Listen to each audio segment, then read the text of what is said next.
Hey ladies, this is Mocha Mommy here bringing you another video, and this one is about resting in your femininity.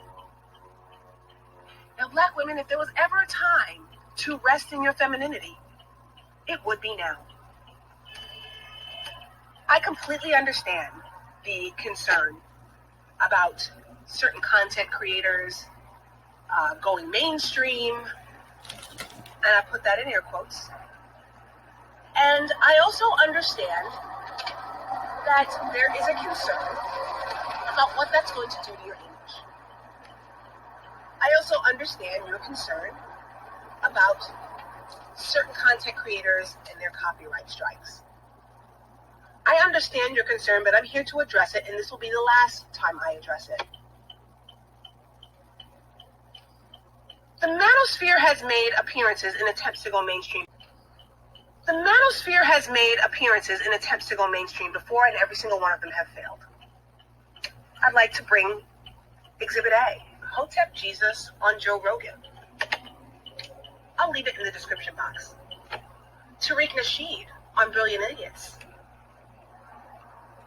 Alpha Male Strategies on The Real. Now, I could not find the clip, but basically it was like, oh, women are hoes, your grandmother's a hoe, your mom's a hoe. And if you can find that clip, I would appreciate it. But basically, the looks on the faces of the audience and the panel guests says a lot. Tony Sotomayor on David Rubin. You see, skeletons typically don't stay in closets very long. Look at Ellen DeGeneres, you know, and all the ground that she's lost, that Kelly Clarkson, since her dirt got exposed.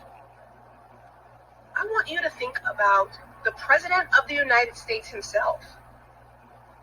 When 45 had a non-disclosure agreement and money had changed hands with porn star Stormy Daniels, how did that get handled? Right?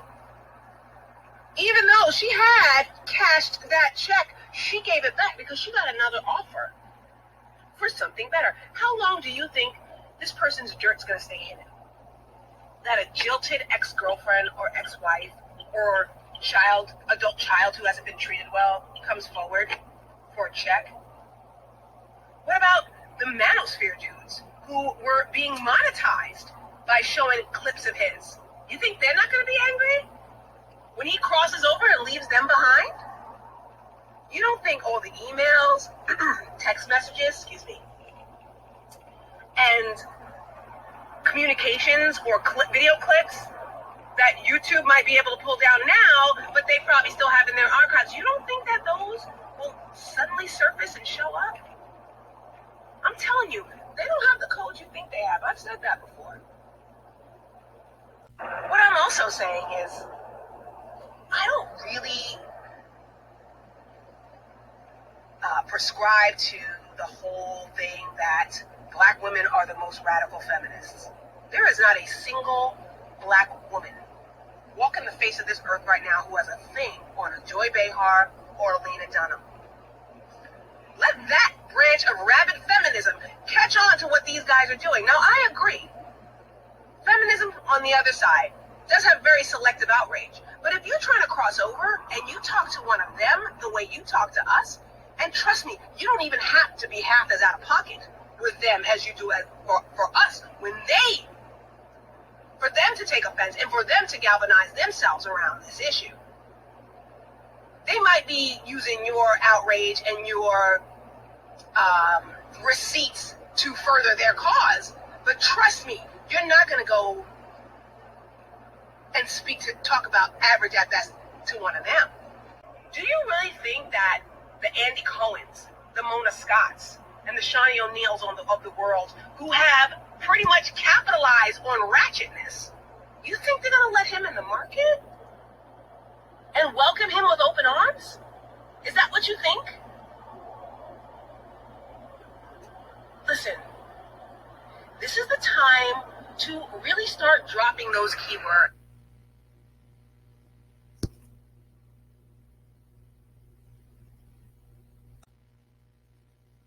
The time to rest in your femininity.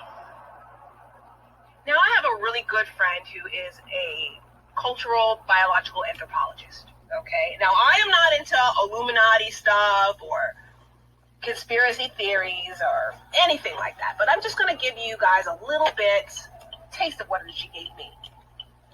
For those of you who are, okay? There are 7 billion people on Earth. Not everybody's going to make it. Certain cultures of people have already nipped in the bud the branches that they're going to be pruning. There's a reason why, in certain aspects of our society, that there is action over the opioid crisis, but inaction over the crystal meth one. Okay? People are kind of already starting to prune the branches of their most ineffective and unproductive members of their cultures. Cartels in South America are cannibalizing each other, and the governments are watching and sitting by. India and China, with the largest populations, have a female crisis, have a female birthing crisis, right? A female shortage. The ones who have money are building bigger and gorgeous houses and going to places like Africa and Indonesia. And the ones who are poorer are being left behind. I'm also going to tell you that Bill Gates, who they consider part of the Illuminati, has created many millionaires and has created an immense amount of wealth by creating a product in Microsoft that allowed people to start businesses and innovation from something as simple as a laptop or home computer. But at the same time, Bill Gates has also created the Xbox. And the Xbox, ladies, is the thing that has had more of an impact on young men entering the workforce or higher education more than any other cultural phenomenon. I'm going to link the article from the research done by the University of Chicago in the description box. Okay? Let me tell you something. My husband, who does some coaching, was working with a particular team who had a lot of its senior players graduate and move off to NCAA level 2 schools and Division 3 schools. And then they had to come into a rebuilding phase. Because of the amount of money that this particular school system spent on taking those boys to championships and tournaments around the state of Texas, it kind of started infringing upon Title IX, and so that next following season, the girls' team had to get a certain amount of money spent on them in order to make it more equitable. So these boys who were not part of the championship team and part of that championship legacy, who were in this rebuilding phase, a couple of them started complaining about it. Like, hey, Title IX this and Title IX that, and why do the girls have new equipment and our equipment is 2 and 3 years old? And then my husband pulls this boy aside and says, you know what, let me tell you something. When I grew up in Puerto Rico, my equipment was way older than this and way less adequate. But yet, when you look at the pictures of my high school, several of those men have gone on to be Major League Baseball All-Stars, and 2 of whom are now Hall of Famers. Our equipment never had anything to do with it. Because I'm going to tell you right now, this generation of young men, you are more likely to play MLB The Show than you are to show up in this batter's box and make something happen. Xbox One has a lot more to do with how inadequate you are as a team than Title IX ever did. Let me tell you something. Sports participation has been on a steady decline for boys. Why? Because of the advent of Xbox. And that's just not the important thing, because being an athlete isn't everything. But some of your lifelong friends are built through sports. Some of the disciplinary habits that help you to be successful as an adult were built through sports. Some of the incentives to stay academically solvent were We're bought through sports. And if you have boys who are not participating, what kind of men do they turn into? That's what I'm trying to say. Now, just because these men now have a product that you're able to market to them does not change their outcome. I'm going to say that again. Just because these men have a product that is now marketed to them does not change the reality of their outcome. Do you think that this rhetoric is going to make them any more productive, any more competitive, any more solvent in this community, any more successful in this economy? A group of men who probably already spent more time playing 2K than making $2,000. Do you hear what I'm saying? You really don't have much to worry about.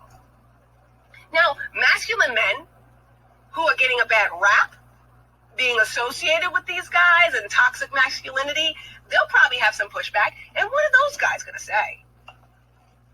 We saw just little microcosm of that when Crystal and Karazin had brought on David West to take on the manosphere. Right? We saw little microcosms of that when actual real businessmen talked about the fiscal solvency of certain content creators and their offline businesses. So that's why I'm less worried about this. I think you should be too. I think just because they have a product that is being marketed to them doesn't necessarily change the outcome of what their reality is. The reality is our birth rate in our community is the lowest it's been in 40 years. Now, ladies, Microsoft makes two different kinds of men. Men who get MCSE certifications and men who play Call of Duty for 9 hours a day. Which type of men do you think prescribe to the ideologies on this platform? Now, this is the time to softly and femininely entrench yourself on the side that you want. I'm going to give you an example. I would drop certain keywords like emotionally abusive, misogynistic, and lack of integrity when it comes to when people ask you your opinion as this platform continues to get traction. Be on the right side. And I want you to understand something, okay? Both Stacey Abrams, Kamala Harris, Michelle Obama, and Candace Owen have allies that don't look like them, even though they're on two separate sides. So no matter which way you align yourself, just make sure that you're aligned on the side that benefits you at that time. And the side that benefits you is by discrediting it early in a very feminine way, as opposed to coming up and arguing against it before it really starts to gain traction. Okay, I'm going to give you a primary example of how this impacted me in real life. In the summer that WAP came out, there was all kinds of debates going on. And some of my non-Black coworkers, we were all in a break room together, had asked, what did I think of the song? Now, there was a Black male coworker who was talking about how it was a shame and how they're setting a bad example for kids and how it was awful that women presented themselves that way. And he was very, very firm in his opinion. And I had said, well, typically I don't listen to that type of music. I mean, I think it's a silly song. I mean, whatever. The only issue I have with it is the fake indignation. I just feel that if 15 years ago you were in the club dancing to, oh, skeet, skeet, motherfucker, then you ain't got no right to judge. I feel that you have no right to be indignant. I feel that you have no right to complain about it. because this precedent has been set long before this song was released. 2 Live Crew went to court for these lyrics before Cardi B and Megan Thee Stallion were even born. And Megan Thee Stallion had talked about how her dad was a huge fan of people like Pimp C and Juicy J, the Slob My Knob, Juicy J. So basically, the men who are the architects and builders of this culture are upset on what color Cardi B painted the walls. So I don't have anything against the song. I just have something against the indignation, right? No need for me to argue. No need for me to get out of pocket. No need for me to get loud, but just prove a point showing the hypocrisy. And that's what I'm telling you to do. Be strategic about this.